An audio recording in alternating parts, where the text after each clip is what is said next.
وہ ایک ہندو کی تقریر میں سن رہی، فیس بک پہ آج کل صحیح تقریروں کے علاوہ سب کچھ آ رہا ہوتا ہے، چلاتے رہو نا یوں کر کے. تو ہندو پنڈت کی ایک بڑے ہیں یہاں، ڈسٹمپر کافی لگا کے آئے ہوئے ہوتے ہیں، وہ کلر فل قسم کے ہیں وہ کافی. تو وہ کافی قوم سے خطاب کر کے ان کو سمجھا رہے ہوتے ہیں کہ یہ مت کرو، یہ مت کرو، یہ کرو، یہ جائز ہے، یہ حرام ہے، یہ ناجائز ہے. تو کسی نے ان سے پوچھا، وہ نہیں نیلے پیلے کلر بھی ہیں، کلرفل ہیں کافی.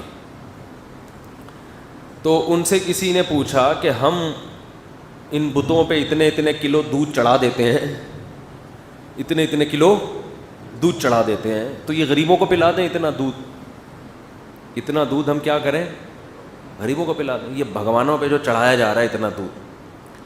تو انہوں نے جواب یہ دیا کہ بھائی غریبوں کا اپنا حق ہے، بھگوان کا بولو اپنا حق. جس بھگوان نے اتنا کھلایا، اتنا پلایا، اتنا گائے بنائی، جس نے یہ ساری نعمتیں دی، تو آخر اس کا بھی تو کوئی حق ہے یا نہیں ہے؟ اصولی طور پر جواب صحیح ہے، اصولی طور پر کہ اگر واقعی بھگوان نے یہ سب کچھ کیا ہے تو بھگوان کا بھی تو کچھ حق بنتا ہے کہ نہیں بنتا. دیکھو یہی دلیل ہم قربانی میں دیتے ہیں نا. ہندو نے ایسی دلیل دی جو مسلمان علماء کس کے جائز ہونے کی دلیل دیتے ہیں؟ قربانی کی. غیر مسلم کہتے ہیں اتنے جانور، لاکھوں تم کروڑوں جانور ایک دن میں کاٹ دیتے ہو، اس میں ضائع بھی ہوتا ہے بعض دفعہ. یہ اگر اسٹور ہوتا پورے سال کٹتا رہتا تو ڈسٹریبیوشن ایک خاص طریقے سے ہوتی، پورے سال گوشت ملتا لوگوں کو. یا اتنے پیسے غریب بچی کی شادی میں تم لگا دیتے، اتنے پیسے کسی کے گردے کے علاج میں لگا دیتے تم، ہے بھائی، اتنے پیسوں سے کسی غریب کی غربت دور کر دیتے. تم نے کیا بڑے موٹے موٹے کٹے لا کے کاٹ دیے تم. یہی اعتراض لبرل لوگ کس پہ کرتے ہیں؟ بولو نا، قربانی پہ. تو یہی اعتراض ہندوؤں میں جو لبرل لوگ ہیں انہوں نے پنڈت لفظ ہوتا ہے، پنڈت ہوتا ہے بھائی، پنڈت جی، پنڈت نہیں پنڈت میں نے سنا ہے، پنڈت جی پہ کیا سنا ہے، پنڈت ہوتا ہے. تو پنڈت جی پہ کیا اعتراض کیا کہ جی یہ جو آپ اتنے چڑھاوے ہم چڑھا رہے ہیں بھگوان پہ، تو یہ دودھ ہم کسی غریب کو کیوں نہ پلا دیں. تو انہوں نے ارشاد فرمایا کہ غریبوں کو بھی، ان کے دامت برکاتہم نے فرمایا کہ غریبوں کو بھی پلائیں اور بھگوان کا بھی آخر کچھ حق بنتا ہے، اس کو بھی پلائیں. یہی جواب ہم قربانی کے موقع پہ دیتے ہیں، یہی جواب ہم قربانی کے موقع پہ دیتے ہیں کہ جب لبرل لوگ سوال کرتے ہیں اتنے جانور تم کاٹتے ہو، سب سے دنیا کا مہنگا ترین تہوار ہے، آپ کو پتہ ہے دنیا میں ارب پتی لوگ کسی تہوار پہ اتنا نہیں اڑاتے جتنا مسلمانوں میں غریب ترین لوگ اس تہوار پہ اتنا خرچ کر دیتے ہیں. سمجھتے ہو کہ نہیں سمجھتے؟ آپ ذرا اندازہ لگاؤ، یہ جانوروں میں جتنا کٹتا ہے تھوڑا نہیں ہے، یہ بہت مال خرچ ہوتا ہے اس تہوار پہ.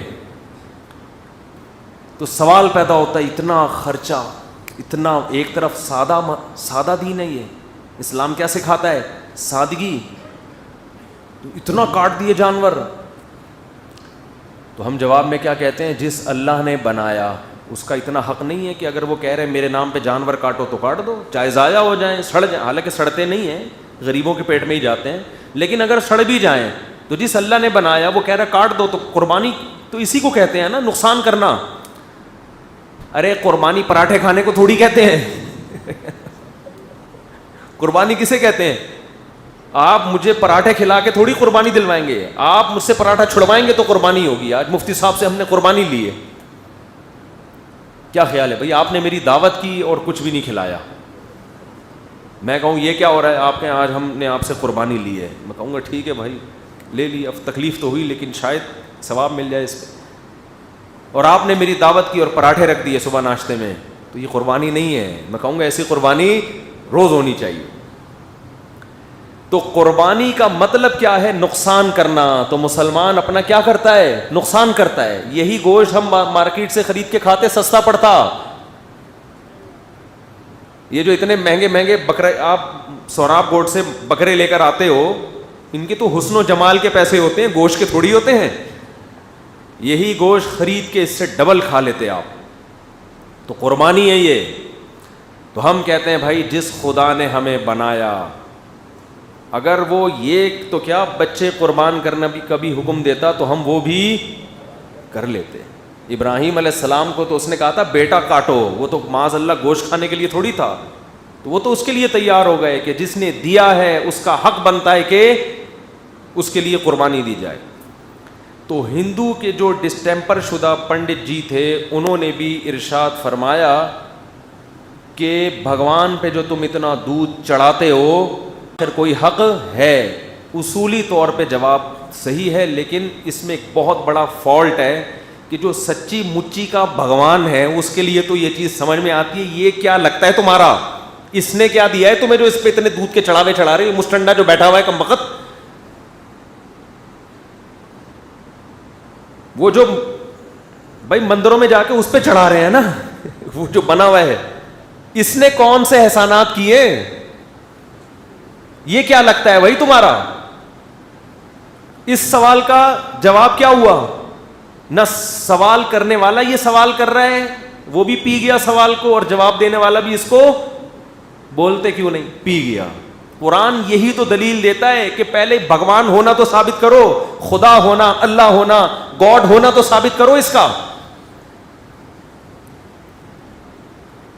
کیا دلیل ہے کہ یہ خدا ہے؟ یہ تو تم نے اپنے ہاتھوں سے بنایا ہے, پتھر میں آنکھیں تم نے خود فٹ کر کے کریٹڈ ہے. یہ اگر تمہارے لیے چڑھاوے چڑھائے تو کچھ کھوپڑی میں بات آتی ہے کہ تم نے اس کو بنایا ہے, یہ دودھ لے کر آئے. یہ تو مسٹنڈا جب سے یہاں بیٹھا ہوا ہے, زلزلہ آئے گا تو ہلے گا, ورنہ یہ ہلنے کا نام نہیں لے رہا. تو اصل سوال یہ تھا کہ یہ جو تم اس کو اتنا بھگوان کو دودھ پلا رہے ہو تو یہ کون ہے, اس کو کس نے بنایا؟ یہ تو تمہارے ہاتھوں کا بنا ہوا ہے. اس کی کیا دلیل ہے کہ یہ جو اصل خدا ہے آسمانوں میں یہ اس کا نمائندہ ہے زمین پہ؟ اس کی کیا دلیل ہے؟ اس کی تو کوئی دلیل کسی کے پاس نہیں. ایسے تو کسی کو بھی بنا لو, بندر کو بنا لو, کوئی بھی بندہ بیٹھ کے کہنے لگے لاؤ جی 10-10 کلو دودھ لے کر آؤ میرے لیے, چڑھاوے چڑھاؤ. آپ کیوں بھائی؟ میں بھگوان ہوں. تو اب آپ نہیں لے کر آ رہے تو آپ کو دیکھو جس بھگوان نے تمہیں اتنا کھلایا اس کو تم ایک آئس کریم نہیں کھلا سکتے. تو بھائی تو پہلے یہ تو ثابت کر کے تو بھگوان ہے. یہ روحانی عامل یہ کام بہت کرتے ہیں, روحانی ٹوپی ڈرامے یہ کام, عامل تو میرے لفظ منہ سے نکلتا ہی نہیں ہے, جتنے بھی روحانی ٹوپی ڈرامے ہیں وہ یہ کام بہت کرتے ہیں. یہ لے آؤ, ہدیے لے آؤ, دیکھو پھر جن آ گیا, چڑیل آ گیا. تو کہاں سے لے کر آئے گا؟ تجھے کون سی کتاب میں لکھا ہے کہ تجھے جن بھگانے آتے ہیں؟ تو خود شعبت باز ہے تو. تو توحید اسلام کے بنیادی احکام میں سے ایک حکم ہے. انسانیت کو اسلام نے دعوت دی ہے کہ ان پتھروں کے سامنے مت جھکو, ان مزاروں کے سامنے مت جھکو, یہ تمہیں جہنم کا ایندھن بنائیں گے.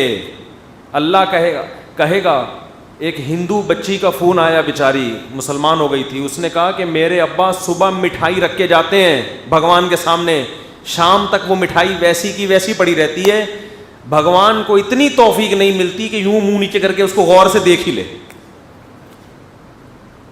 بھائی آپ مہمان کے سامنے کوئی اچھی چیز رکھو, بھوک نہیں بھی ہوگی دھونے والے تو لے ہی لے گا نا. ارے میزبان کو خوش کرنے کے لیے دھونے والے تو لے ہی لے گا کہ یار اتنی محنت سے اس نے بنایا.